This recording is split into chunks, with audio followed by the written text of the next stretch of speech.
नमस्कार दोस्तों। तो दोस्तों कैसे हैं आप सब। तो दोस्तों आज से फाइनली आपका स्टार्ट कर दिए हैं बिहार एसएससी के लिए जीके जीएस का क्लास। ओके, तो यदि आप लोग इसका अप्लाई किए हैं और अच्छा से तैयारी करना चाहते हैं जीके जीएस का, तो आप जो है चैनल को जरूर सब्सक्राइब कर लें। आपको इस चैनल पे कंटिन्यू जीके जीएस का और जो है करंट अफेयर्स का वीडियो आते रहेगा और एग्जाम तक एक धमाका तैयारी आपका जो जीके जीएस का करवा देंगे। Okay, continue chapter wise, topic wise, जैसे कि हिस्ट्री में है ना, आपका जो है पॉलिटी में, ज्योग्राफी में, इकोनॉमिक्स में, साइंस, तीनों में जो भी है आपका जो है चैप्टर वाइज क्वेश्चन आएगा और अच्छा से आपका जो है प्रैक्टिस होते रहेगा। एग्जाम तक एक अच्छा सा तैयारी आपको करवा देंगे।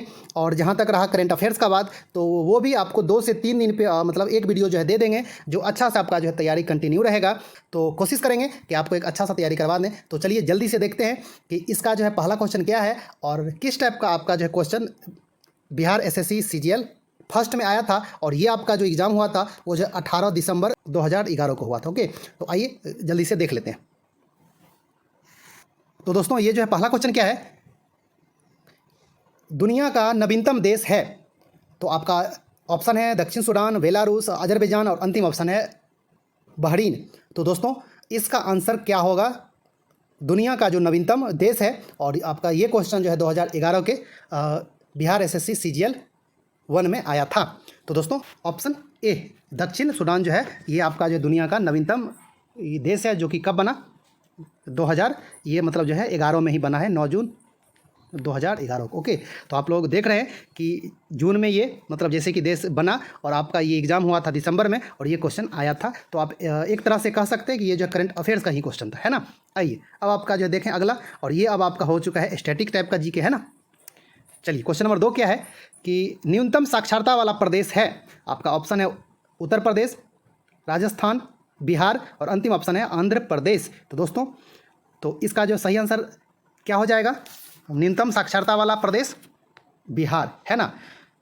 चलिए अगला देख लें। क्वेश्चन नंबर 3 क्या है दोस्तों, सम्राट अशोक महान जिसने 40 वर्षों तक भारत में राज किया की राजधानी का उस समय नाम था। तो इस टाइप का देख रहे हैं कि तोड़ तोड़ कर क्वेश्चन आपका जो दिया था, है ना।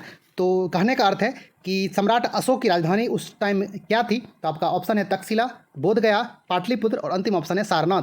तो दोस्तों इसका सही आंसर क्या होगा, तो दोस्तों इसका जो सही आंसर आपका हो जाएगा ऑप्शन सी, सम्राट अशोक की जो राजधानी थी वो आपका पाटलिपुत्र थी, है ना। और अभी आपका जैसे उसका नाम क्या है, पटना, है ना। चलिए अगला देख ले। क्वेश्चन नंबर 4, चौथा नंबर क्या है कि ऐसा प्रथम इंजीनियर स्नातक जो किसी राज्य का 2 बार मुख्यमंत्री रहा है। और अब तो आपका 4 से 5 बार हो चुका है ना। तो ये आपका ऑप्शन है उत्तर प्रदेश से, बिहार से, झारखंड से, गुजरात से। तो दोस्तों इसका जो सही आंसर होगा बिहार से, और इनका नाम क्या है, नीतीश कुमार, है ना। चलिए अगला देख लें। 5 नंबर कि निम्नलिखित में से कौन सा देश आसियान का सदस्य नहीं है।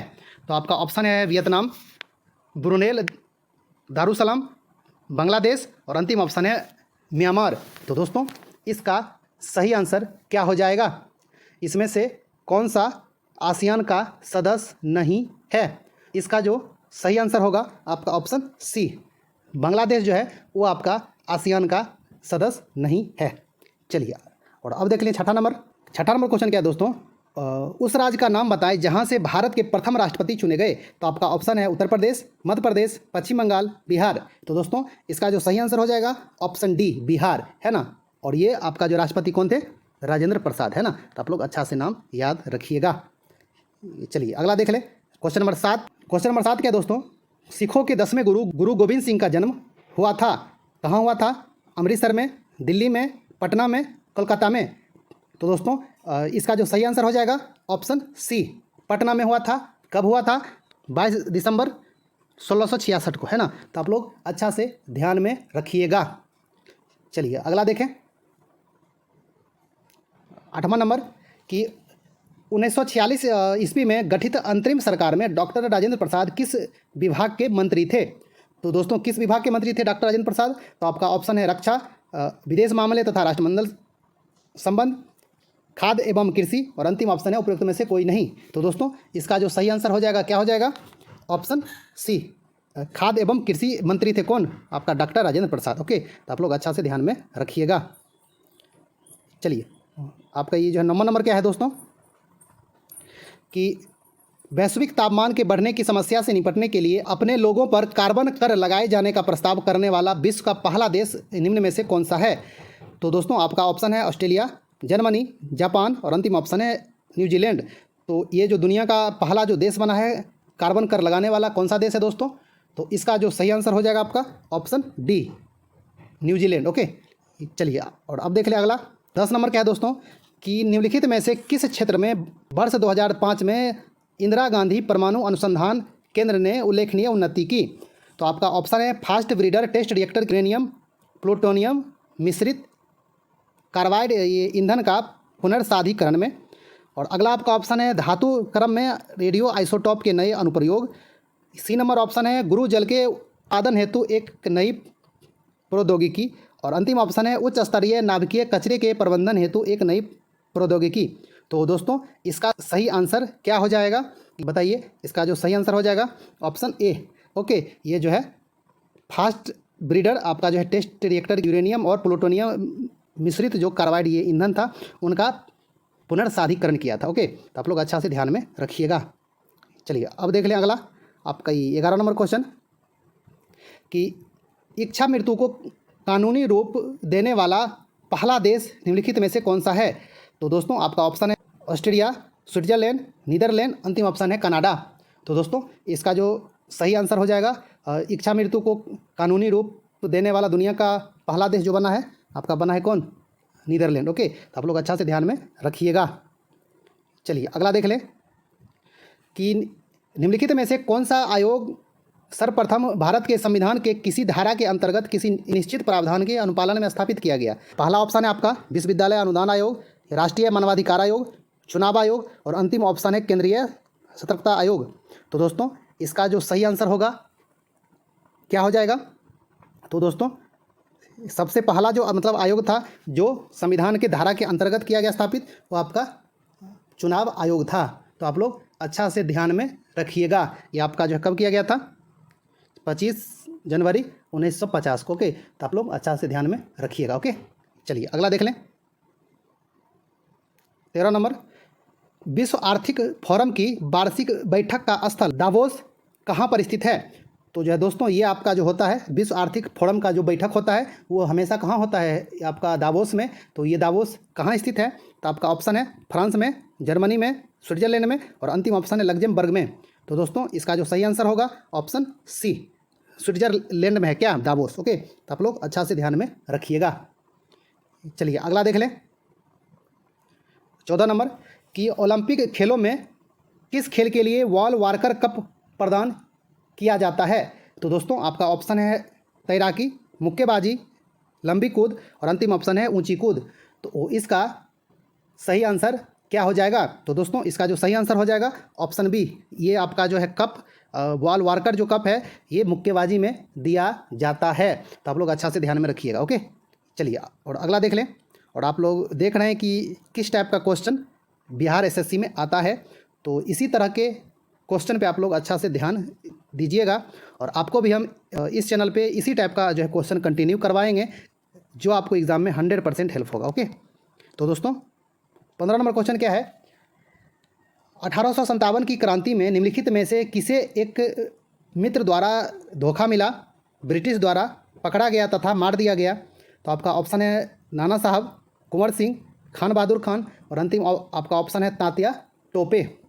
तो दोस्तों इसका जो सही आंसर हो जाएगा धोखा मिला था मित्र के द्वारा और फिर जो है ब्रिटिश के द्वारा मार दिया गया था, ये कौन थे? तो वो आपका जो है तात्या टोपे थे। ओके, तो आप लोग अच्छा से ध्यान में रखिएगा। आइए और अगला देख लें 16 नंबर क्वेश्चन, निम्नलिखित में से कौन सा विद्रोह बंकिम चंद्र चटर्जी के उपन्यास आनंद मठ के द्वारा प्रसिद्ध हुआ है? तो आपका ऑप्शन है भील विद्रोह, रंगपुर तथा दीनापुर विद्रोह, विष्णुपुर तथा वीरभूम विद्रोह और अंतिम ऑप्शन है सन्यासी विद्रोह। तो दोस्तों इसका जो सही आंसर हो जाएगा ये आनंद मठ में कौन से विद्रोह की चर्चा है? तो इसका जो सही आंसर हो जाएगा सन्यासी विद्रोह। तो आप लोग अच्छा से ध्यान में रखिएगा। ओके, चलिए और अगला देख लें क्वेश्चन नंबर 17 कि निम्न में से कौन सा कथन सत्य नहीं है? तो आपका ऑप्शन है महानदी का उद्गम छत्तीसगढ़ में है, गोदावरी नदी का उद्गम महाराष्ट्र में है, कावेरी नदी का उद्गम आंध्र प्रदेश में है, और अंतिम ऑप्शन है ताप्ती नदी का उद्गम मध्य प्रदेश में है। तो दोस्तों इसका सही आंसर क्या हो जाएगा? तो दोस्तों इसका सही आंसर क्या होगा कि इनमें से कौन सा सही नहीं है? तो इसका जो सही आंसर होगा दोस्तों ऑप्शन सी, ये कावेरी नदी का जो उद्गम स्थान है आपका कर्नाटक से है। ओके, ये मतलब ना कि आंध्र प्रदेश से है, तो आप लोग अच्छा से ध्यान में रखिएगा। और ये सब आपका जो है सही है। महानदी का क्या है? ये छत्तीसगढ़ में है, गोदावरी का महाराष्ट्र में है, और इसका जो है ताप्ती का मध्य प्रदेश में है। तो आप लोग अच्छा से ध्यान में रखिएगा। ओके, आइए और 18 नंबर देख लें कि निम्नलिखित में से कौन एक हिंदुस्तानी शास्त्रीय गायक हैं? तो आपका ऑप्शन है गीता चंद्रन, लीला सैमसन, गंगूबाई हंगल, और अंतिम ऑप्शन है स्वप्न सुंदरी। तो दोस्तों इसका जो सही आंसर होगा कि एक हिंदुस्तानी शास्त्रीय गायक कौन हैं? तो इसका जो सही आंसर होगा दोस्तों ऑप्शन सी, गंगूबाई हंगल जो हैं एक हिंदुस्तानी शास्त्रीय गायक हैं। ओके, और इनका मृत्यु हो गई आपका कब? 2009 में। तो आप लोग अच्छा से ध्यान में रखिएगा। चलिए अगला देख लें। 19 नंबर, कोलंबो से अल्मोड़ा तक व्याख्यान निम्नलिखित में से किसके अनुभवों पर आधारित है? तो आपका ऑप्शन है वीर सावरकर, एनी बेसेंट, रामकृष्ण परमहंस, और अंतिम ऑप्शन है स्वामी विवेकानंद।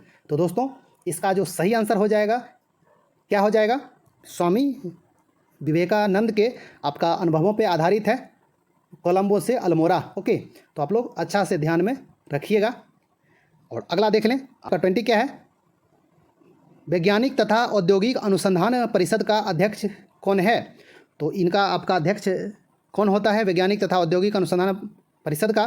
तो आपका ऑप्शन है भारत का राष्ट्रपति, भारत का उपराष्ट्रपति, भारत का प्रधानमंत्री, और अंतिम ऑप्शन है केंद्रीय मंत्री विज्ञान एवं प्रौद्योगिकी। तो दोस्तों इसका जो सही आंसर हो जाएगा क्या हो जाएगा?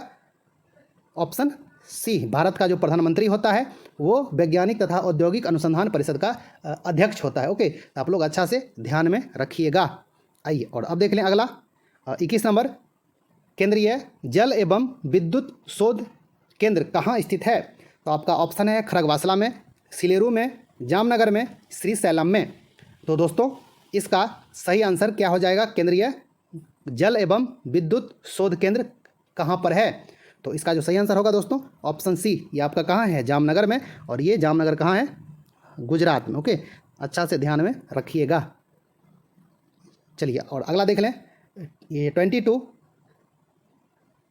प्राचीन नगर तक्षशिला निम्नलिखित में से किनके बीच स्थित है? और ये अभी आपका कहाँ है तक्षशिला? ये जो है पाकिस्तान में है, और ये किनके बीच स्थित है, यानी कि किन नदियों के बीच? तो आपका ये मतलब ऑप्शन है सिंधु तथा झेलम, झेलम तथा चिनाब, चिनाब तथा रावी, और अंतिम ऑप्शन है रावी तथा ब्यास। ओके, तो दोस्तों इसका जो सही आंसर हो जाएगा क्या हो जाएगा?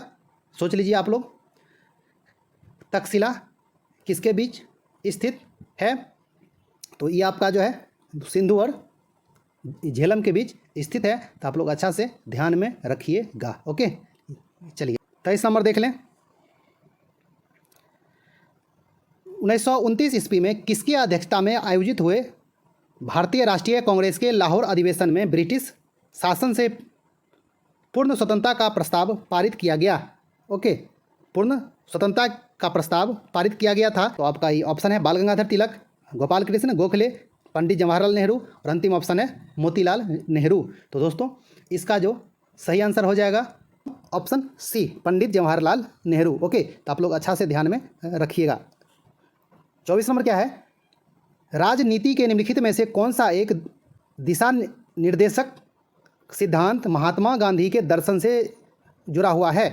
तो आपका ऑप्शन है धन का एक समान वितरण, ग्राम पंचायतों की स्थापना, प्रबंधन में श्रमिकों की भागीदारी, और अंतिम ऑप्शन है अंतर्राष्ट्रीय विवादों का शांतिपूर्ण समाधान। तो दोस्तों इसका जो सही आंसर हो जाएगा क्या हो जाएगा? ऑप्शन बी, ग्राम पंचायतों की स्थापना, अनुच्छेद 40। ओके, तो आप लोग अच्छा से ध्यान में रखिएगा। और अब आइए ये देख लेते हैं 25 नंबर क्वेश्चन। और इस वीडियो का ये अंतिम क्वेश्चन है। 25 क्वेश्चन दिए हैं इसलिए कि ये धीरे धीरे करके आपको जैसे 25 क्वेश्चन दिए हैं और एक वीडियो में और आपका जो 25 करवा देंगे। और ये जो है कोशिश करेंगे कि आपका जो 50 क्वेश्चन दें एक वीडियो में जो एक सेट में आया था। ओके, तो इस तरह करके आपको जो मतलब देंगे, जो धीरे धीरे करके एक अच्छा सा तैयारी हो जाएगा। लेकिन इस वीडियो में आपका जो 25 क्वेश्चन दिए हैं और अगला वीडियो में फिर आपको जो 25 क्वेश्चन दे देंगे। ओके, तो दोस्तों चलिए देख लेते हैं कि ये 25 नंबर क्वेश्चन क्या है कि हड़प्पा सभ्यता संबंधित है।